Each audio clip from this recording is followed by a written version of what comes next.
The anime begins with the protagonist, Honoka, is boarding a bus on his way to school. He comments that he's just an ordinary student and was expecting a normal day. However, suddenly, a girl with black hair enters the bus, and all the fans crowd around her. Irritated, Honoka grumbles, since every time she travels on the same bus, the situation turns into chaos. The girl is Ayaka Kagari, and walks through the crowd without any expression. Upon arriving at school, the protagonist explains that Ayaka is the principal's daughter, and finds it absurd that someone so important would choose public transportation instead of coming by car. Although they sit side by side in class, they have never spoken. During class, Honoka drops his eraser. When he tries to pick it up, Ayaka picks it up first and returns it. At the end of class, fans accuse him of doing it on purpose to get her attention and send Obamato teach him a lesson, warning him never to bother the princess again. Later, while carrying papers through the hallways, one of Ayaka's friends takes them from him. Honoka observes the admirers surrounding the girls and realizes he's being treated like an obstacle, pushed and ignored. His classmates invite him to karaoke after school, but he refuses. He's responsible for cleaning that day. While taking out the trash, he notices a plush rabbit in the basket, along with a mysterious note. There will be a rain of school buildings today. A shadow covers him. When he looks up, he sees the clock tower collapsing. There is no time to react, and yet he survives. When he opens his eyes, he finds himself in the arms of Ayaka, dressed as a witch, floating on a broomstick. Nervous, she warns him not to move. Two robotic rabbits appear and attack them,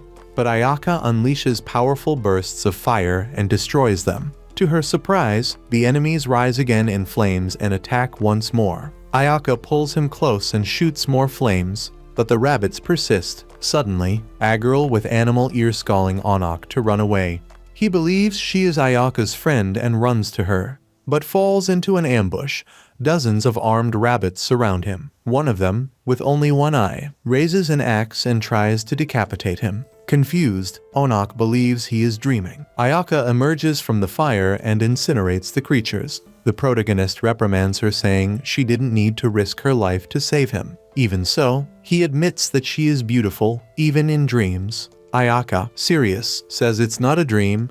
Her mission is to protect him. He protests, saying she didn't need to help him, and notices her hair is burning. He yells at her to stop, calling her hair a miracle of the gods. Ashamed of having said that, he looks away. At that moment, a rabbit hits him with a giant mace. Ayaka runs, holds him in her arms and, overcome with rage, unleashes a colossal firepower, incinerating all enemies. Soon after, we discover that the culprit was the girl with the animal ears, who flees promising revenge. The protagonist wakes up in Ayaka's private room at school. She explains that none of it was a dream and promises that one day she will explain everything. Then, she invites him to her house after all. She no longer needs to secretly protect him. It is then that Honoka realizes she has always been by his side on the bus, in the classroom, silently, but always watching him. On the way home, Ayaka confesses that her mission is to protect him at all costs, because he is.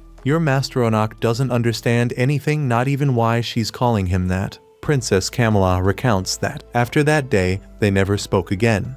But he remembers the sweet perfume she exuded. The next morning, everything seems normal. Honoka goes to school and sits next to her on the bus. They walk together, irritating Ayaka's fan club. Tired of the situation, he gets a stomach ache and runs to the bathroom. When he comes out, he finds the fans crying and asking why he hangs out with Hoka. Later, back in the classroom, the boys who had beaten him up before surround him again. The leader orders Obama to hit him, demanding to know why trash like him hangs out with the princess. At that moment, Ayaka enters. Everyone falls silent, seeing how much she cares for Honoka. She adjusts the collar of his shirt and warns, if anyone dares to touch him, she will burn alive, eat lunch. Honoka feels uncomfortable surrounded by her fans. Ayaka offers him a sausage, and the gesture sparks general envy. She states Thatch is the one who decides who she eats with, but the protagonist, annoyed, gets up and says that it was also his decision to leave. Then he feels guilty. He didn't mean to seem rude. He stares at the clock tower, puzzled by the fact that the building is intact, as if nothing had happened. Then, the blonde woman responsible for the previous attack reappears. She confesses that, before eliminating her target, she needed to confirm if he was harmless. White wings unfurl on her back and a hat with a cat's face appears. She introduces herself as Tampopo Kirichi, belonging to Witch of the Towers. Tampopo lunges at Onak, but is repelled by a burst of flames. Ayaka appears and protects him. The rival witch says the boy belongs to the towers, and with a snap of her fingers, summons an army of even more powerful rabbits. An explosion fills the air. When Onak opens his eyes, he sees Ayaka lying there, pierced by swords. Desperate, he screams, asking why she continues to protect him. Crying, he realizes it's all his fault. If he hadn't stepped away, she wouldn't have been hurt. Overcome with regret, Onak holds Ayaka and says, through tears, that he should have believed her,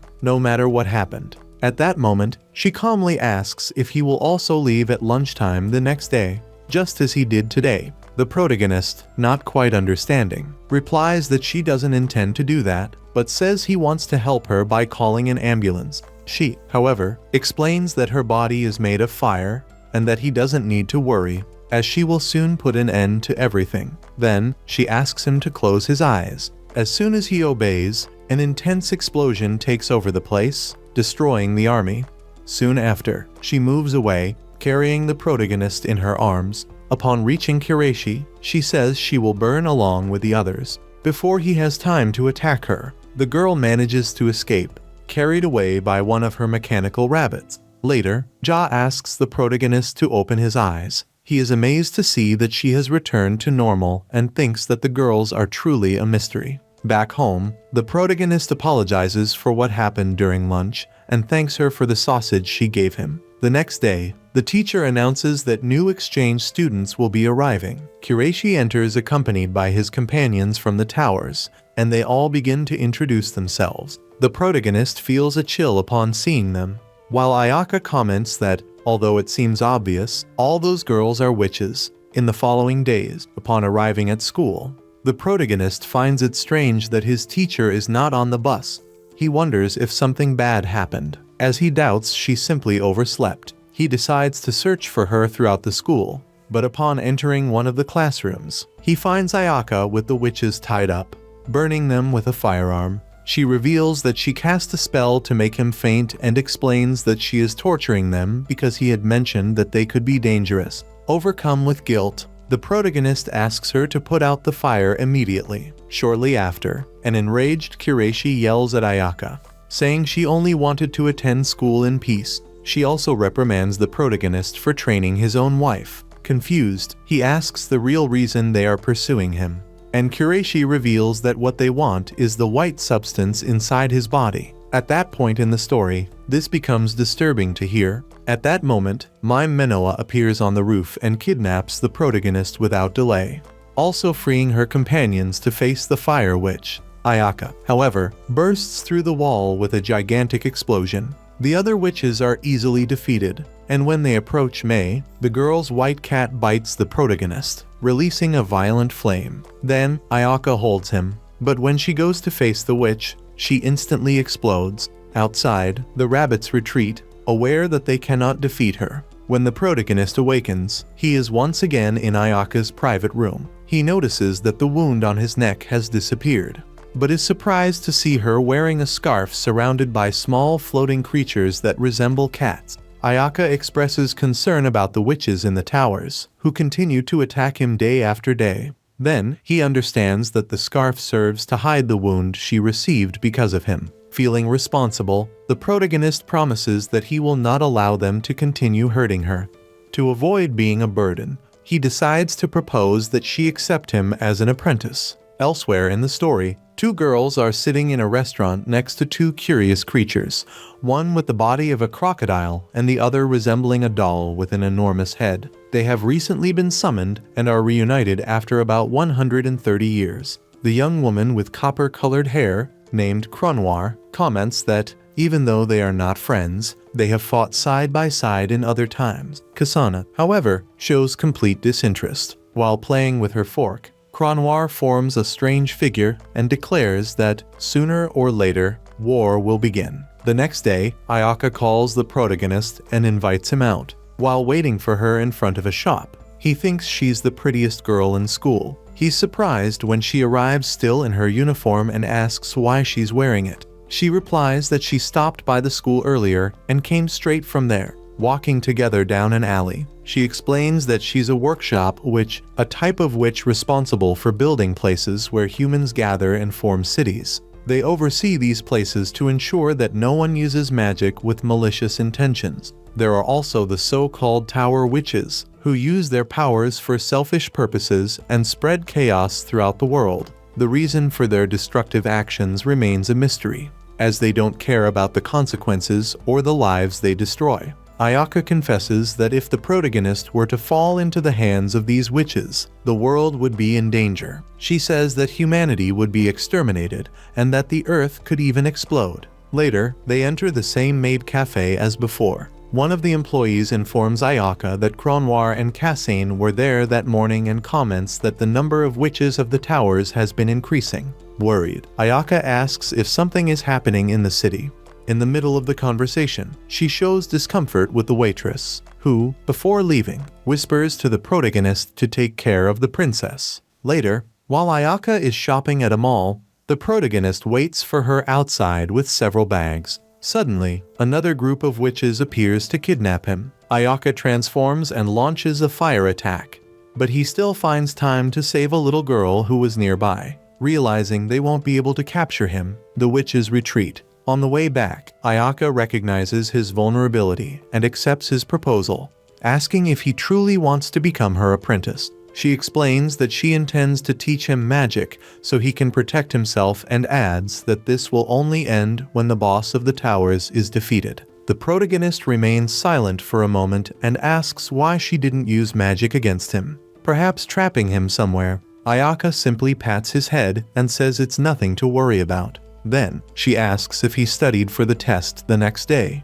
noting that he's been having trouble with grammar. With a slight smile, she comments that those are the worries that truly matter. Later, the two arrive at the witch's workshop. Upon entering a room, they discover that Cassane is the director of the place and also Ayaka's mother. She informs her daughter that she received a complaint about the commercial area and reprimands her for causing so much damage, including destroying the floor of the club building. Then, she greets the protagonist and welcomes them to the workshop. Shortly after, they encounter the Kureishi Towers group again. Kureishi declares that this time they will take the protagonist, but one of her companions admits that she doubts it, since Ayaka seems invincible. Even so, she tells the protagonist to observe carefully and learn from her master. Soon after, the witches activate the rapid current strategy and advance against them.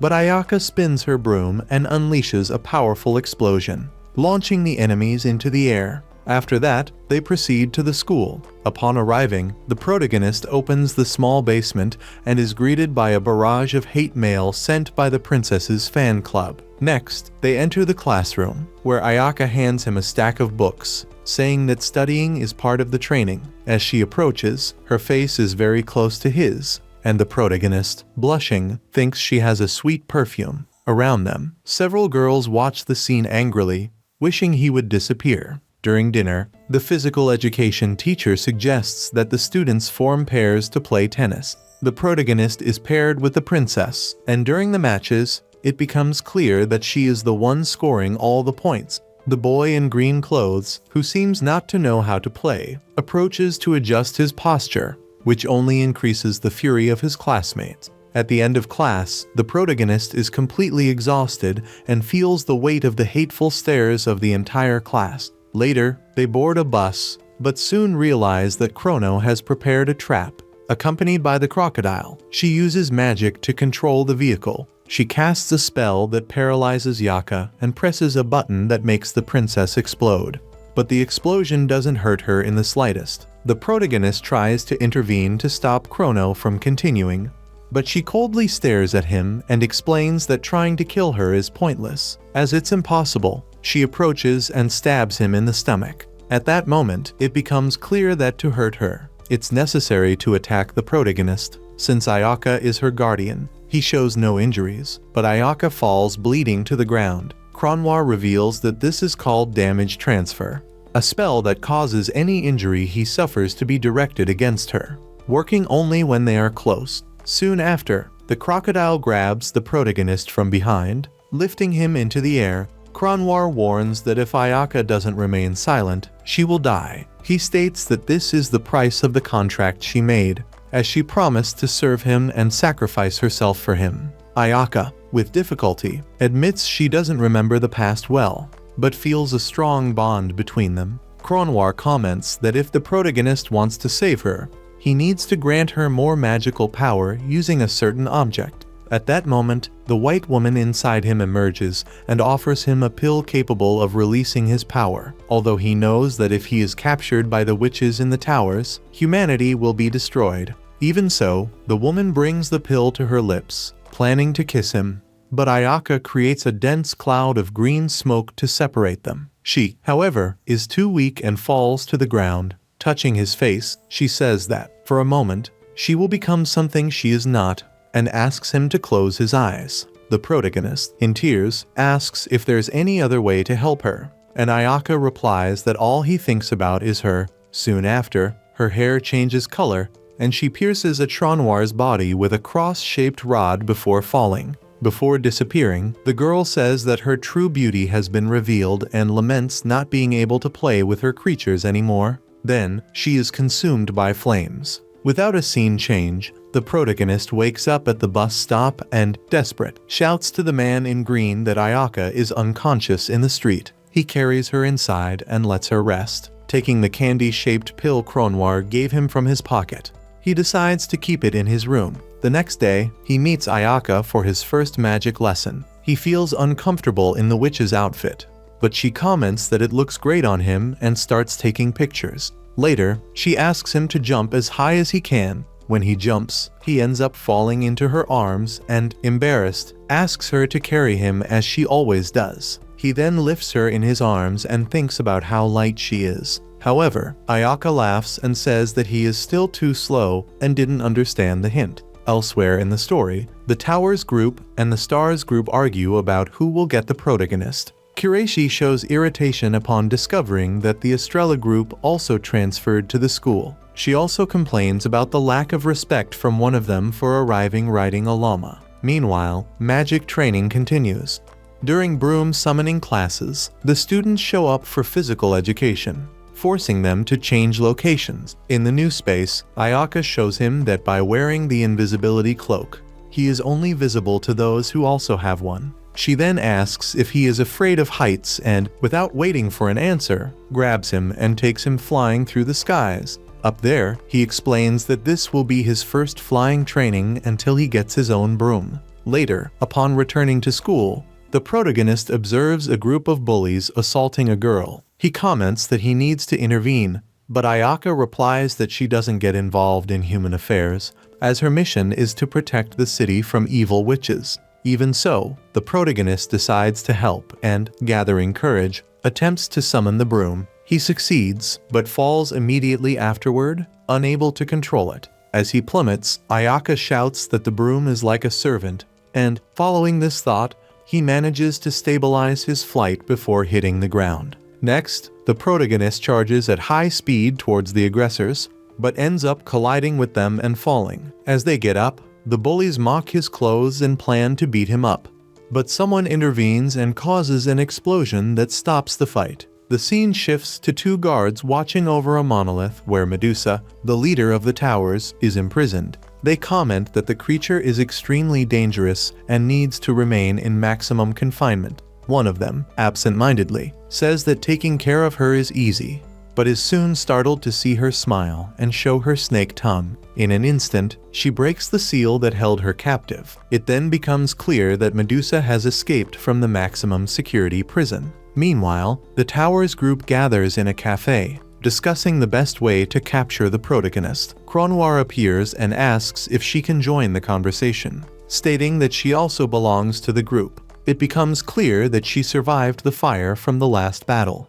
The next day, the protagonist wakes up in his room and finds his mother preparing breakfast. Upon entering the bathroom, he is surprised by his brother, Kazumi, who begins to interrogate him about the girl who called him home on Sunday. Pretending to ignore the subject, he tries to change the topic, but Kazumi insists and reveals that he saw him with Princess Ayaka that day. Kazumi threatens him with a hairdryer, demanding an explanation for the time he's been spending with her. She points out that he's never been popular. While Ayaka is adored by everyone and considered the princess of the school, rumors spread throughout the school, and everyone knows she's his sister, which only increases the questions and embarrassment. The protagonist, nervous, can't tell the truth. Before leaving, Kazumi warns that she'll come to his room that night to continue the interrogation. On his way to school, the protagonist runs to catch the bus, as he had arranged to go with Ayaka. However, Kureishi sets up an ambush with his mechanical rabbits, while the other girls from the towers surround Ayaka to distract her and prevent her from saving him. Only then do we discover that everything was orchestrated by Cranoir, who reveals the secret to defeating the princess, separating her from her apprentice. However, she calmly explains that he cannot participate in the ambush because he had expended a great deal of energy creating the candy for him days ago. For this reason, he was completely devoid of magical powers. Immediately afterward, the story returns to the scene where the protagonist is tied up and about to be kidnapped. Suddenly, his sister appears to save him. Riding a huge robotic bear, the astonished boy watches as Kureishi makes one of his rabbits grow to the same size as the bear, and the two begin a fierce battle, spreading destruction throughout the entire city. However, another witch appears, also riding a mechanical bear. The two creatures merge, forming a skeletal monster poised to attack. At that moment, Kazumi increases the size of her own bear, causing the enemies to lose any hope of victory. She firmly states that they will never defeat her, as her mission is to protect her brother and the city where they live. Then, she stomps on her adversaries, causing a devastating explosion. After that, she descends to where the protagonist is, and he, surprised, tries to understand how he never realized that his sister was a witch. Kumi calmly explains that before the princess arrived, she was the one who protected the region. The protagonist then thinks of Ayaka and fears something might have happened to her. However, he soon realizes that the girl is safe, sitting on the bear. Later, Kazumi shows some jealousy towards Ayaka and declares that his brother belongs to her when they are at home or on vacation, while the princess can only protect him on the bus and at school.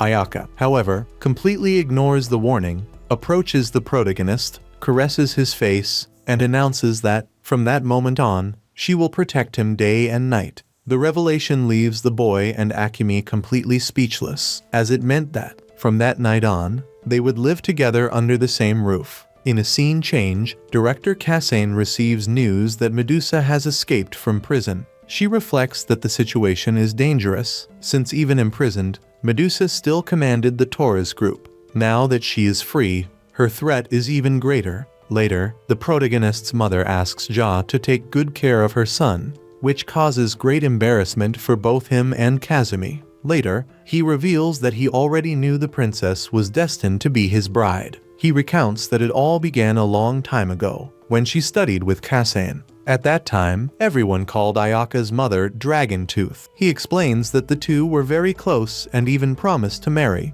but they were too young. In the end, they decided to marry other men, although they had sworn to allow their children to marry each other. The protagonist, embarrassed, tries to justify himself by saying that the fact that he lives with Ayaka was just a coincidence, since she needs to be near him to protect him. At that moment, Kazumi, furious, refuses to let him leave the house, but his mother insists that she allow it. She comments, intrigued, that it's strange that Kazumi gets into his brother's bed every 2 days because he can't sleep and even takes a bath with him several times a week. Kazumi argues that this is natural, as it's her right as his sister. The mother interrupts and firmly states that the protagonist must pack his things and leave. Immediately afterward, he leaves with Ayaka, while Kazumi promises to bring him back. Along the way, the protagonist apologizes to the princess, admitting that his family is quite peculiar. Ayaka asks if he would mind living with her, and he replies that any boy would find it wonderful. Later, the boy confesses to Ja that someone with powers cast a spell that bound them together with an invisible bond. He says he can't reveal the details, only that they must protect him at all costs. Meanwhile, the princess's driver awaits them in a luxurious limousine. As soon as he enters, the protagonist is amazed by the elegant interior of the vehicle and thinks it's natural that she's so rich, since her mother is the school principal and leader of the witches' clan. Ayaka quickly tries to hide some dolls on the table that look very much like him, leaving him confused. Then, she offers him a glass of champagne, but he reminds her that they are underage. Ayaka smiles and explains that the drink doesn't contain alcohol. Later, they arrive at her mansion, and the protagonist is amazed to realize that the princess lives in a skyscraper. Upon entering, all the maids greet him with reverence, and Ayaka explains that her room is on the top floor, requiring the use of the elevator. He remains impressed by the luxury, but upon reaching the top, they find Medusa waiting for them. 3 of the maids have been turned to stone. Ayaka, serious, asks the protagonist to return to the 12th floor, as she will need to change her plans. Medusa, with a menacing look, demands that he say his last words, but the boy only replies that he has nothing to declare. Then, he transforms and faces the giant snake in an intense battle. While fighting, he thinks of Ayaka's words she always ordered him to stay by her side in the face of danger. But this time, she asked him to hide. He wonders if the enemy would be so powerful as to frighten her. Determined not to flee, he runs to help her, but finds her fallen on the ground. Wishing to fight alongside her, the protagonist prepares himself, but realizes that Ayaka never taught him how to fight, only how to flee. At that moment, one of Medusa's witches casts a spell and turns him to stone. Desperate, he shouts that he would do anything to be freed. The princess replies that she cannot help him, as their destinies are intertwined. The protagonist concludes that the only solution is to use the pill that Cronwar gave him, the one that promised to unleash all his power, even though it was dangerous. He hesitates, imagining it might be a trap, but realizes there is no alternative. Suddenly, a powerful energy takes over the place, and the white princess called Emermillion appears. She appears before the protagonist and grants his wish, initiating a devastating battle against Medusa's servants. The building trembles with the explosions and the force of the combat. Meanwhile, elsewhere, Kazan ends her workday and watches the sunset through her office window. She remarks to herself on how beautiful the horizon between the skyscrapers is as the sun sets. However, at that very moment, a massive explosion rocks the building, destroying part of the city. Shocked, she immediately understands that Medusa is responsible and orders her little servant, Ofuku, to gather all the witches of the High Council. At the following dinner, the protagonist appears irritated with Princess Blanca, because, although she saved him, she ended up destroying everything around her. He demands that she fix the damage and restore everything to normal. Blanca replies with a calm smile, saying it's a simple task, but that she couldn't do it without receiving something in return. Thus, she asks as payment that he immediately hand over his eyes. Hermione, observing the situation, is disappointed, finding it absurd that he accepted the request so easily. Then, the princess suggests another method to break the petrification. The protagonist would need to kiss Ayaka, like in the story of Sleeping Beauty. She explains that Ayaka allowed herself to be turned to stone because of him, as they both share a magical bond. At that moment, a pink flame appears before them, and Hermione announces that Medusa has awakened. Before disappearing, she warns that her time is up and bids farewell with a promise to return. Soon after, the protagonist awakens Ayaka with a gentle kiss on the cheek. His eyes fill with tears of relief upon seeing that she is all right. Medusa reacts quickly and orders an attack against the witches of the tower, but Ayaka easily confronts the enemies and defeats them. The battle reaches the heavens, and Ayaka declares that there is no more reason to worry, as victory is clearly theirs. After the confrontation, the protagonist wakes up in a bed and sees Ayaka sitting beside him, calmly reading a book. She explains that they are in the school infirmary. Confused, he only wanted to know if the princess was safe. Noticing his suspicious look, Ayaka opens the curtain, revealing Medusa and the tower's group imprisoned in the next room. She assures him that, for now, they cannot attack them. The protagonist then approaches and kisses the princess's cheek as a gesture of gratitude, promising never to offer his eyes to save her again. The scene then shifts to his home, where his mother cries, missing her son. Upon seeing him return, she embraces him emotionally, but he surprises her by saying he brought Ayaka to live with them.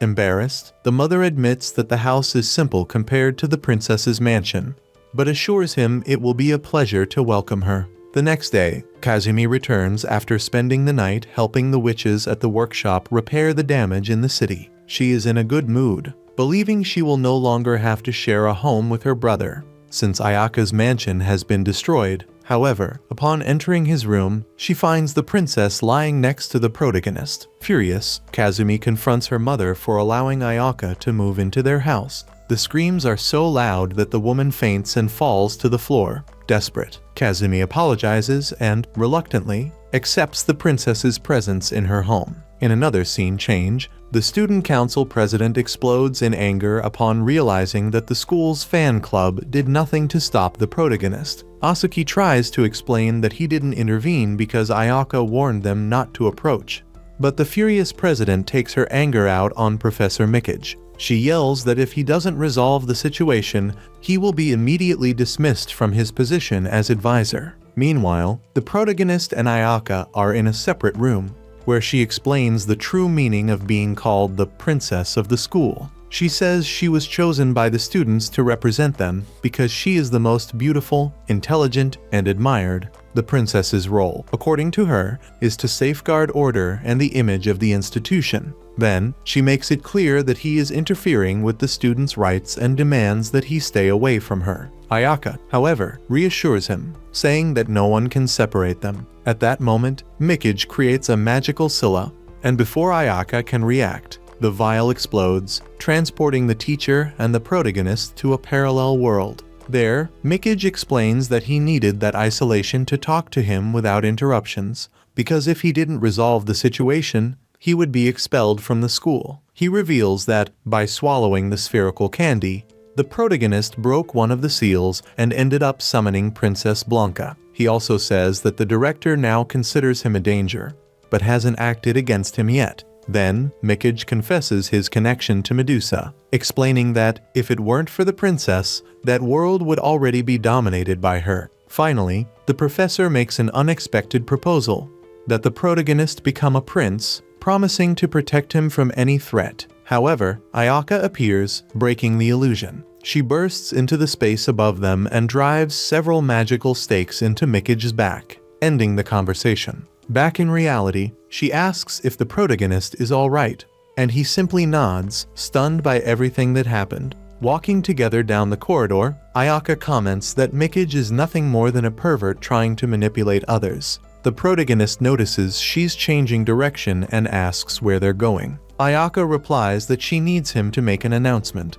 So, she takes him to the sound room and asks him to use the school microphone to summon all the students to the gymnasium. Shortly after, the place is packed, and the princess ascends the stage under the curious gaze of everyone. With the microphone in hand, she says it's the first time she's spoken directly to her classmates. The audience begins to applaud and celebrate. At that moment, the student council president informs the principal that his daughter is giving a speech to everyone. Furious, Kasen goes to the gymnasium. When he arrives, he sees Ayaka before the crowd. She announces that, since being chosen as princess, she has never asked anything of the students, but that now she will use her authority to make an important decision. Ayaka declares that she has power over the lives and destinies of the students and that she will use this authority to remove the current student council president and appoint the protagonist as the new president. The boy, shocked, steps onto the stage under the bright lights.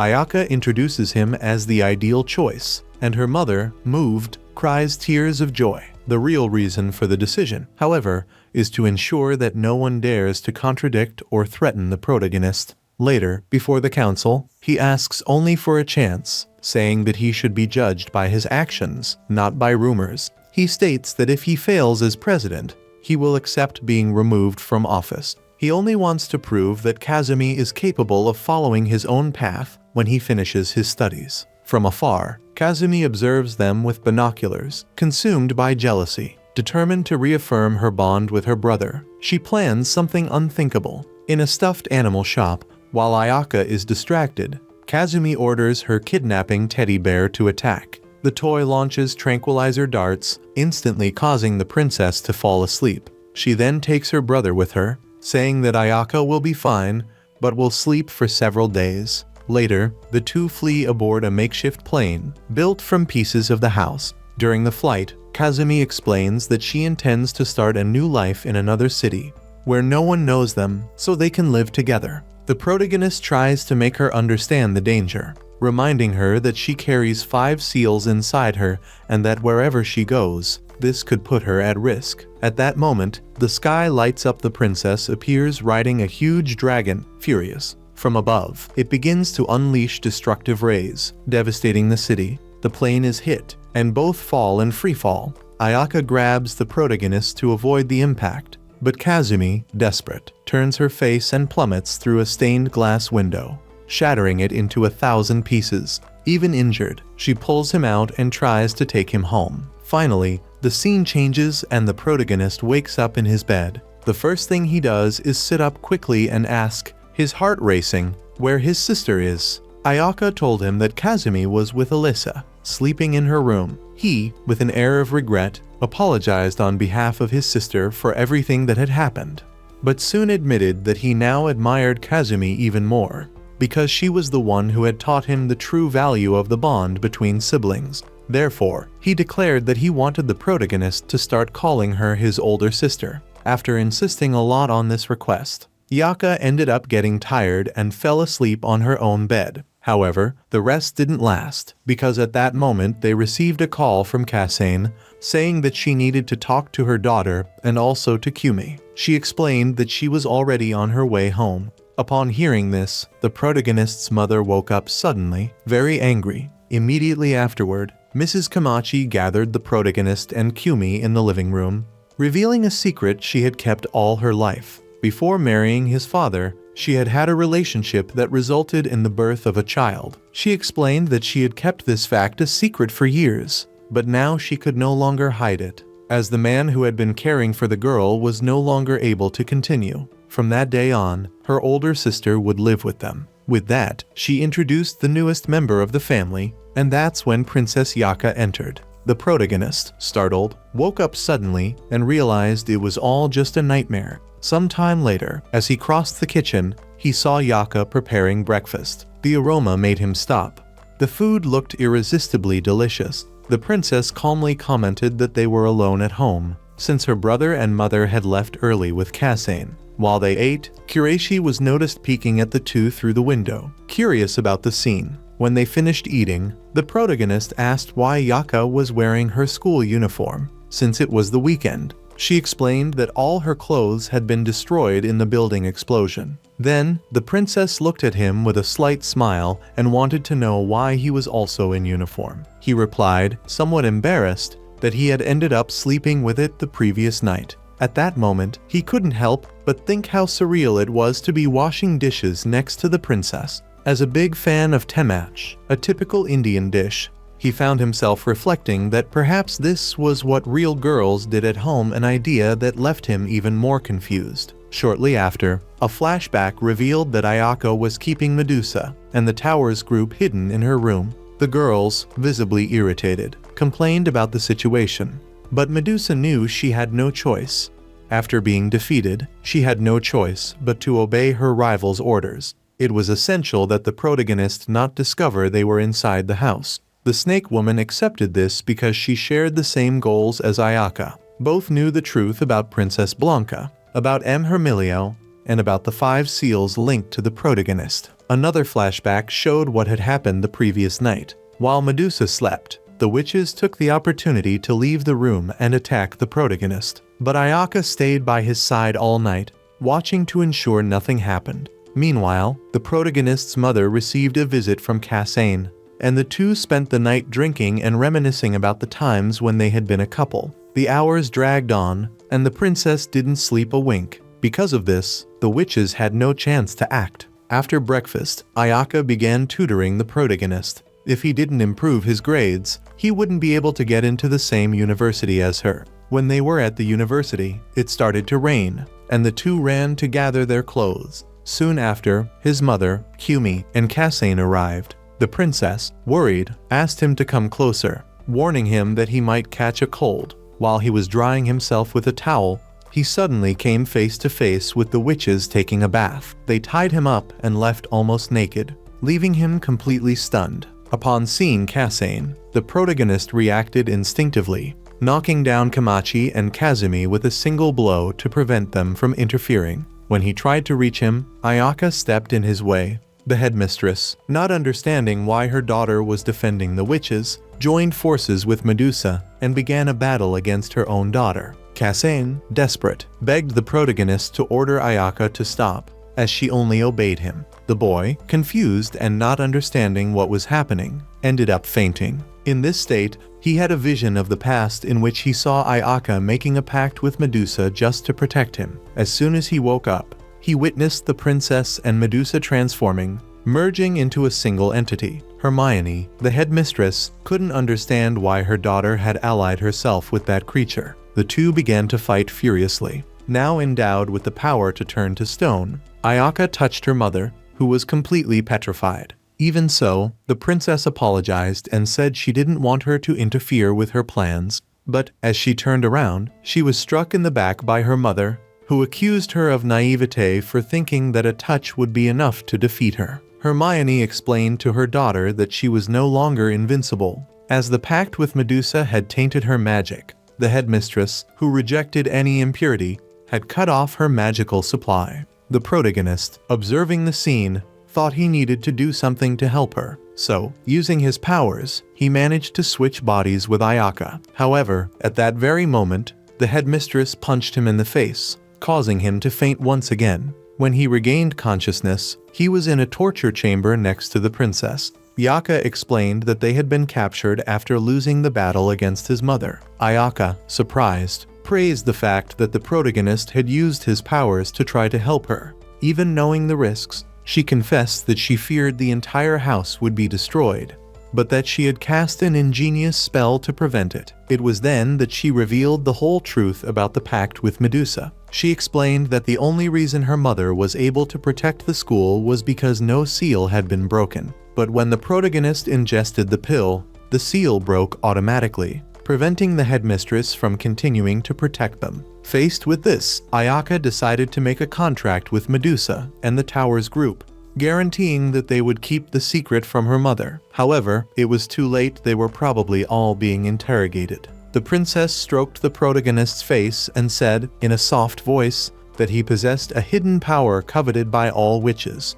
She promised that they would find a way out of there, because the next day they needed to be at school and he would have to demonstrate his abilities on his first day as president of the student council. Meanwhile, the headmistress confessed to Kazumi that she hadn't been able to extract any information from Medusa. When she took her to the workshop, other witches took her away, preventing any interrogation. Her daughter had made a pact with that creature, and before she could reflect on what that meant, a powerful explosion shook the schoolyard. Princess Ayaka emerged from the smoke, and her mother rushed towards her, consumed by fury at the numerous destructions they had already caused to the school. Ayaka brandished her sword, ready to confront Kasane, but she refused to fight her own daughter, leaving Ayaka confused and frustrated. The headmistress reprimanded her harshly for causing an explosion just to escape the torture chamber and ordered her to return home. She also said that the following day she would help clean up the entire school. Later, as they walked back, the protagonist commented that at least she hadn't discovered anything about the seal. It was then revealed that the way they escaped the torture chamber was because Ayaka had forced him to kiss her intensely, which gave her enough energy to cause a huge explosion. The protagonist thought, astonished, that he had never imagined seeing the girl so excited. The story then flashed back a few years, showing what Ayaka was like in the past. At that time, her mother had asked Osuki and TKO to accompany her on her first day of school. From the moment she stepped into the school, Ayaka attracted everyone's attention because of her beauty and because she was a girl from Ada's diner. However, she was shy and didn't quite know how to act around her classmates. Therefore, Osuki always guided her on what to do or say. Even so, Ayaka excelled in any activity, whether playing tennis or solving math problems on the board, but something was missing. Everyone wanted to be near her, and yet she showed no interest in getting close to anyone. All she really wanted was to stay in the library, immersed in books. Once, a colleague tried to provoke her by cutting one of her hairs with scissors, but Ayaka reacted immediately. She raised the temperature of the surrounding air using her fire powers and coldly warned her that if it happened again, she would take revenge without hesitation. She added that there was only one person in the world capable of doing whatever she wanted to her. After class, Ayaka, accompanied by her 2 new friends, decided to visit all the schools in the city in search of the protagonist. Asuki and TKU had no idea who the princess was looking for, but they followed their friend anyway. Months dragged on, and still she hadn't found him, until one day, when he was in his 2nd year. Ayaka finally spotted him in the distance and ran towards him with a racing heart. At that moment, the protagonist was walking beside his sister, unaware of the girl watching him from afar.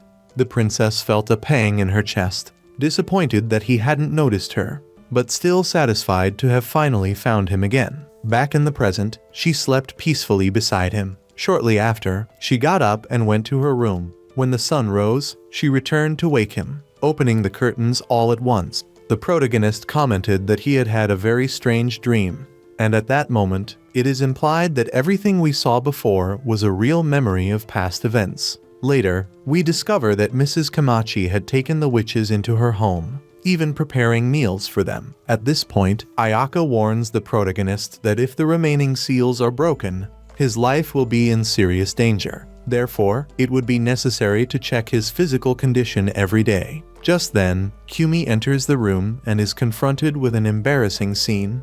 The protagonist shirtless and the princess, dressed as a nurse, on top of him. After breakfast, everyone heads to school. The princess and the protagonist walk side by side, while Kazumi watches them from afar, suspicious. Upon opening his locker, the boy finds new hate messages demanding that he resign as president of the student council. Soon after, a rebellion erupts at the school. The students, outraged by his appointment, begin to set fire to and destroy the facilities. Suddenly, a group of girls appears before him and hands him a letter, inviting him to the gymnasium to resolve the situation once and for all. The group's leader assures him that this is the only way to end the rebellion. It is then that Tauko reveals to the protagonist that she has discovered the true origin of the conflict. She explains that, the previous day, while working as a waitress, she saw the former president telling another student that he had harassed her and taken advantage of her to steal her position. This lie was the trigger for the rebellion. Ayaka, hearing this, comments that the girl in question attends an all-girls school and has defeated all the delinquents from neighboring schools to become the undisputed leader. She concludes by saying that everyone calls her Rhinoceros in the Bear Hunter, and recounts an impressive story. Years ago, a tiger escaped from the zoo and she strangled it with her bare hands. Later, we see the protagonist uneasy at the idea of facing her, but Ayaka teaches him a foolproof method to defeat her. When the clock strikes 2:30 p.m., he heads to the gym. Upon entering, he sees all the students gathered, anxiously awaiting the fight. Rinon approaches and accuses him of deceiving his best friend just to win the presidency. The protagonist tries to explain, saying that things didn't happen that way and that they could resolve things calmly.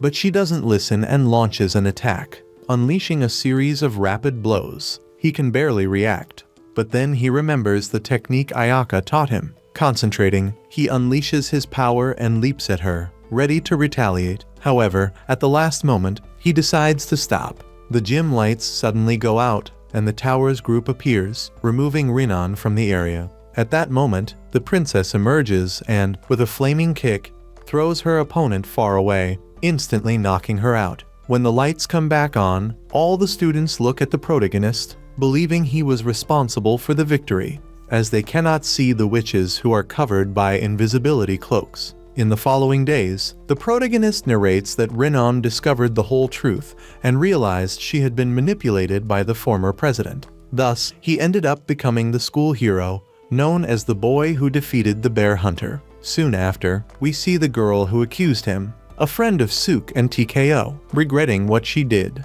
At this point, TKO, her face completely red, admits that the princess would be able to forgive even something so absurd.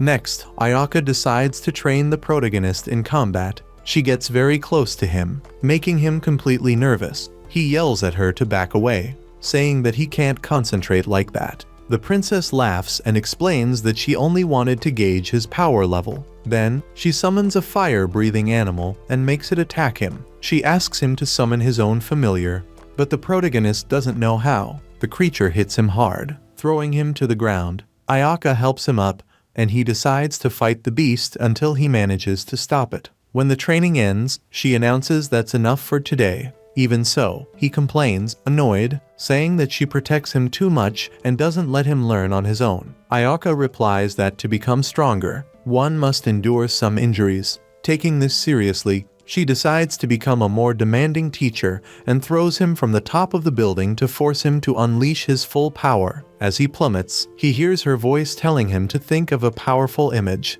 The only thought that comes to his mind is of Ayaka dressed as a nurse. Ashamed, he doesn't understand why this is happening.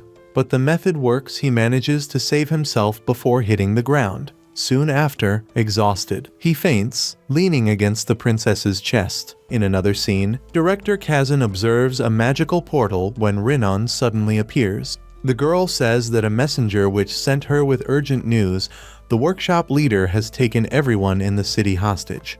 Even so, Kazan remains calm, almost indifferent. Shortly after, the protagonist awakens in Ayaka's arms, who is flying on a broomstick. She explains that he had fainted from expending too much energy summoning something so grand. As night falls, the protagonist mentions that he finally understands.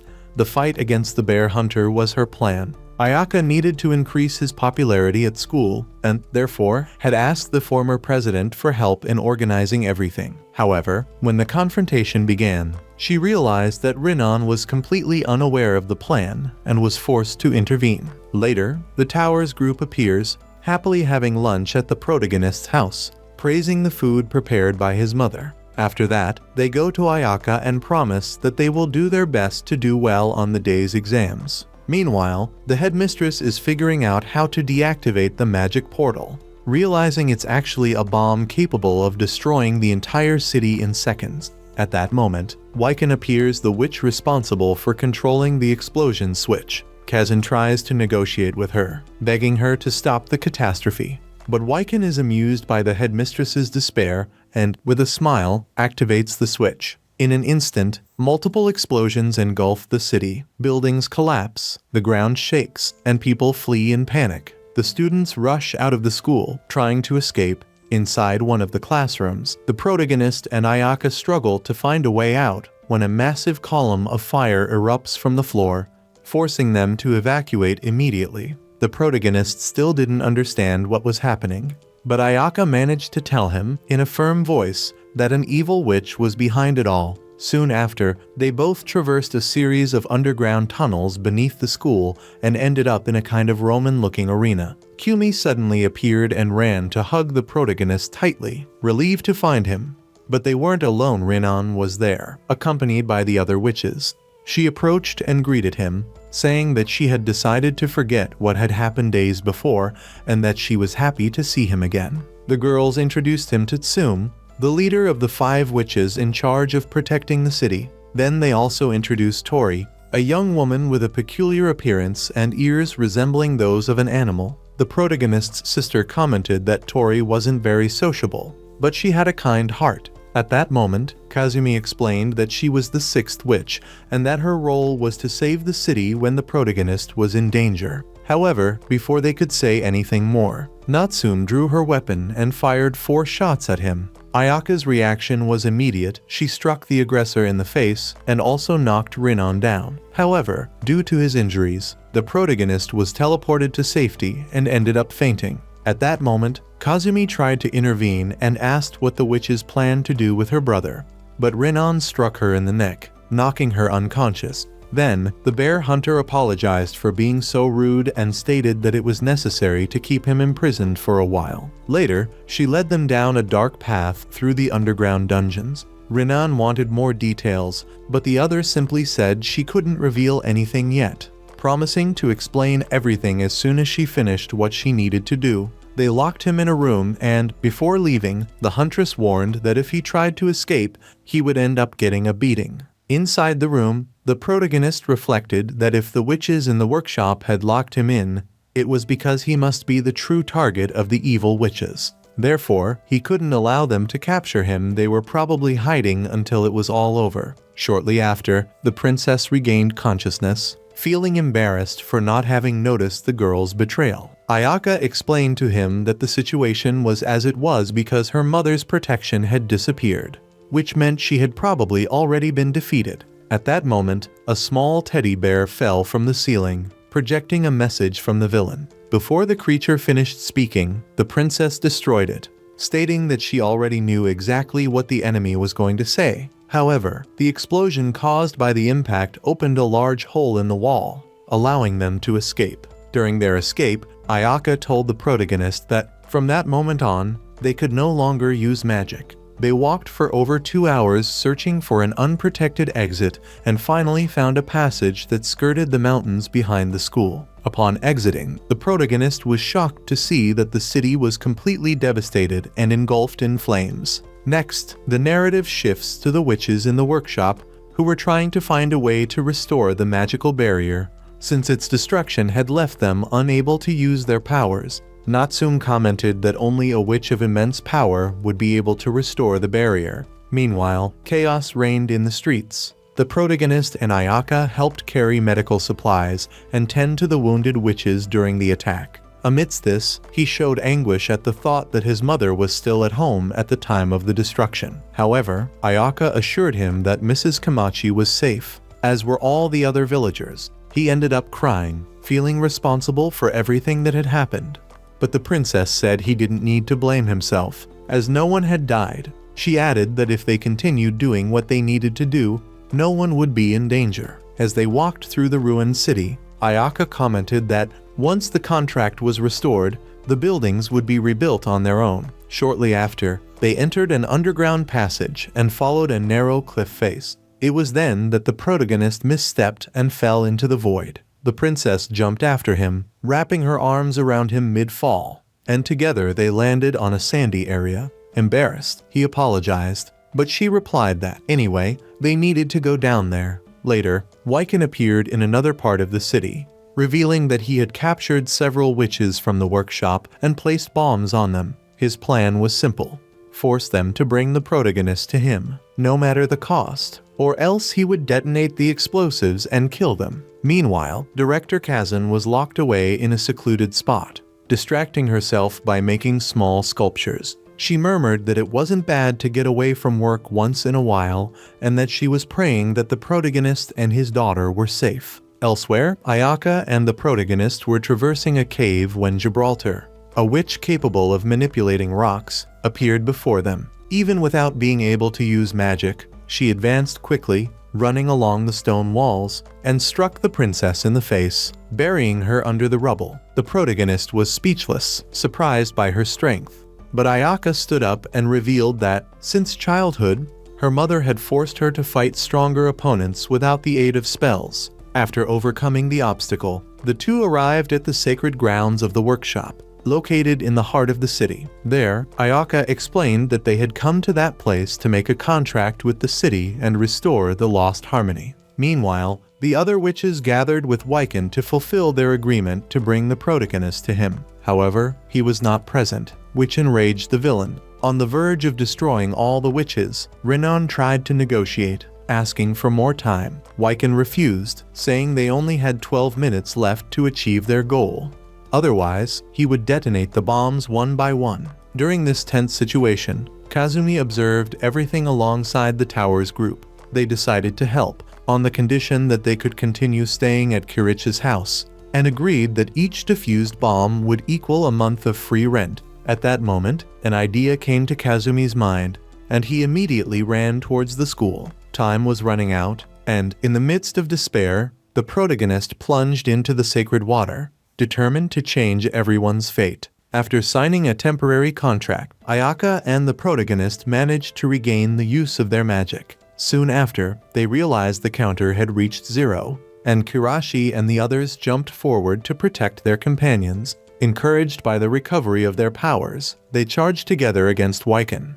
But it was at that moment that they realized, to their surprise, that magic had truly returned to everyone. Rinon seized the opportunity and launched a powerful attack against the villain, forcefully throwing her towards the sole survivor.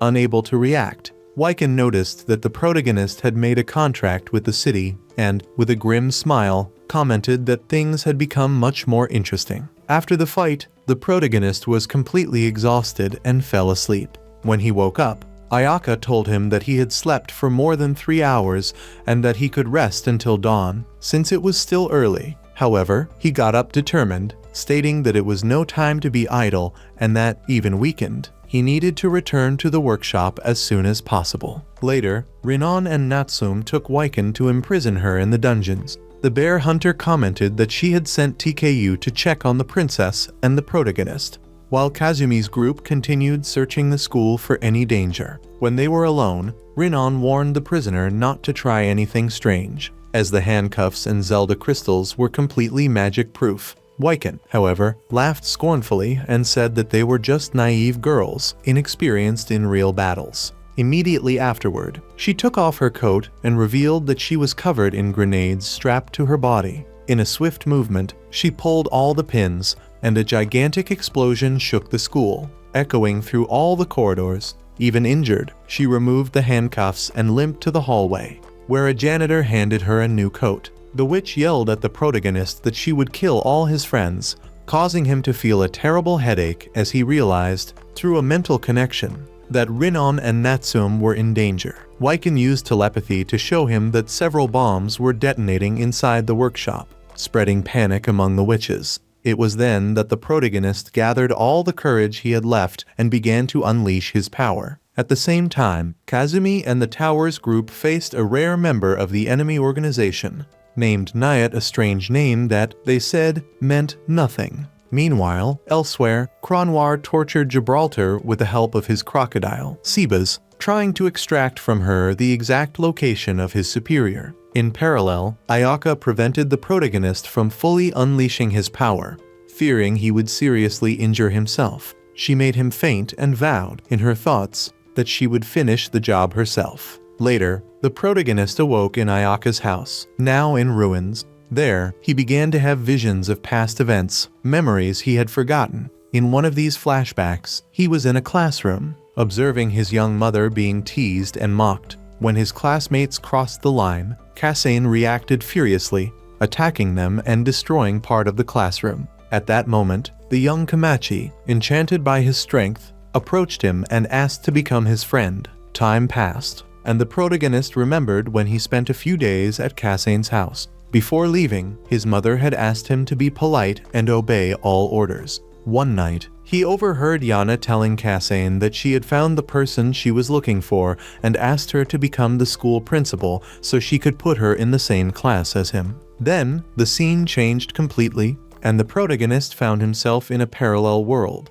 There, he met Professor Mikage, who explained that he was there because he had signed a contract with the city. Confused, the young man didn't understand what was happening, as he saw memories mixing together and no longer knew what was real. Mikage told him that, from that moment on, he would be his guide, since he had found him lost within a cycle of memories. The professor explained that everything he had seen up to that point were memories of Hector Asane, and that they were now in a space between two dimensions, visible only thanks to the contract. They walked together through that place, while Mikage commented that Natsume was his niece and a candidate to be the next head of the family, although she wasn't very trustworthy. Therefore, she asked the protagonist to help her if she got into trouble. The elevator stopped in the heart of that world, where the protagonist marveled at the lights shining in the sky. Mikage explained that each point of light represented a human life, and that, during magical disasters, people's souls were sent to that place. He added that the protagonist's mother was also there, and that everyone would return when the city was restored. Before that, however, he would have to erase everyone's memories, revealing that he was a mage whose sole function was to erase memories. Soon after, we return to the present, with Ayaka watching the protagonist sleep. Suddenly, Tori appeared silently and stood in the doorway. Meanwhile, elsewhere in the city, Kazumi faced Nayat in an intense battle. Both were mounted on their giant teddy bears, and the clash between them destroyed what remained of the school. Even after suffering several blows, Nayat and her familiar got up as if nothing had happened, leaving Kazumi furious. She couldn't stand that her enemy was a copy of herself, capable of imitating both her appearance and her fighting techniques, which made the fight even more difficult. The tower's group watched from a distance, undecided whether to intervene. Kazumi shouted for help, reminding them that they owed her shelter and food. But before she could continue, Nayat's bear struck her and threw her onto the gymnasium roof. There, she drew a spear and prepared to thrust it into the enemy's chest, determined to end it all. At that exact moment, the narrative returns to the protagonist's room, where Tori, through a puppet, was communicating with him. Days before, Ayaka had ordered him to investigate the enemy, and now she brought a detailed report with everything she had discovered. She said that Cronwar had captured and tortured almost half of the witches from the towers who had come to the city. Soon after, Ayaka found Tori and asked her to continue watching over the protagonist. Outside, she reflected, feeling guilty that he had needed to sign such a dangerous contract. However, she was determined to stop Cronwar, who was searching for Wyken, and she didn't intend to let the villain escape. Meanwhile, just as Nayat was about to pierce Kazumi with the spear, Medusa suddenly appeared and turned her to stone. The evil bear exploded into thousands of fragments, ending the battle.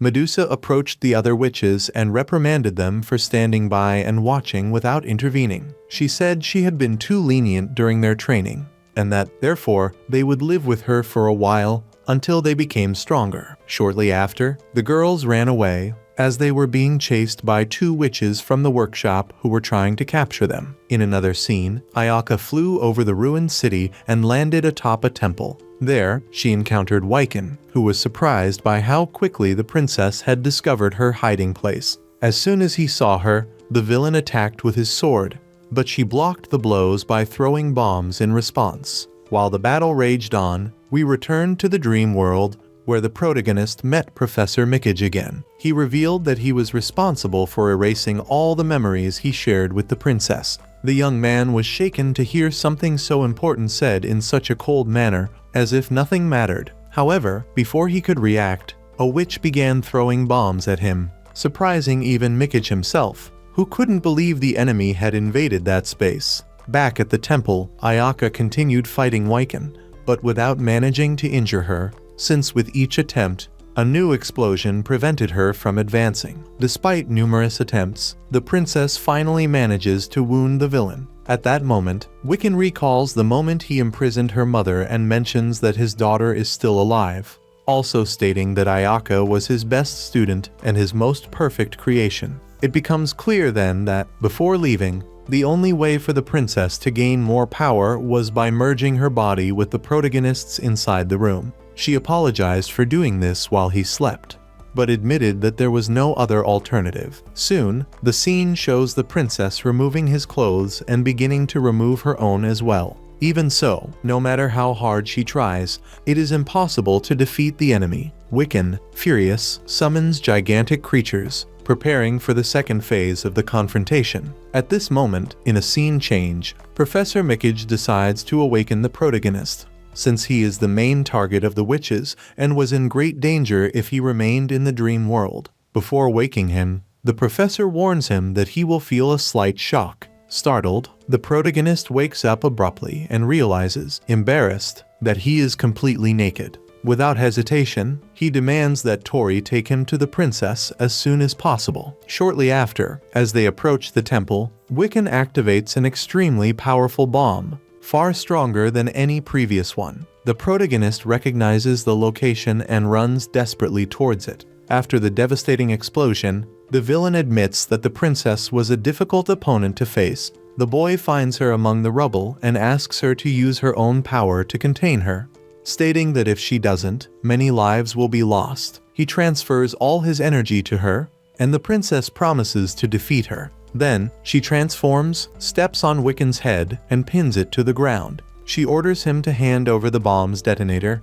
but the witch, smiling, replies that it's too late and activates the device. The protagonist then feels the suffering of everyone in the dream world dying as a consequence of the explosion. Desperate, he decides to break another seal, ignoring Ayaka's warnings not to. However, when he tries, his body doesn't react due to exhaustion, and he faints. Losing consciousness, he awakens in a place filled with flowers and small creatures, the world of the White Princess. She observes him and comments that she had already warned him not to get involved in situations where he needed her help. Then, she turns to Evermillion and says that if he wishes to restore the city and revive everyone, he will have to give his own life. The protagonist accepts without hesitation, knowing that if he dies, Ayaka will also perish, since they have been linked by a bond from the beginning. Amidst his regret, he understands that he has no choice.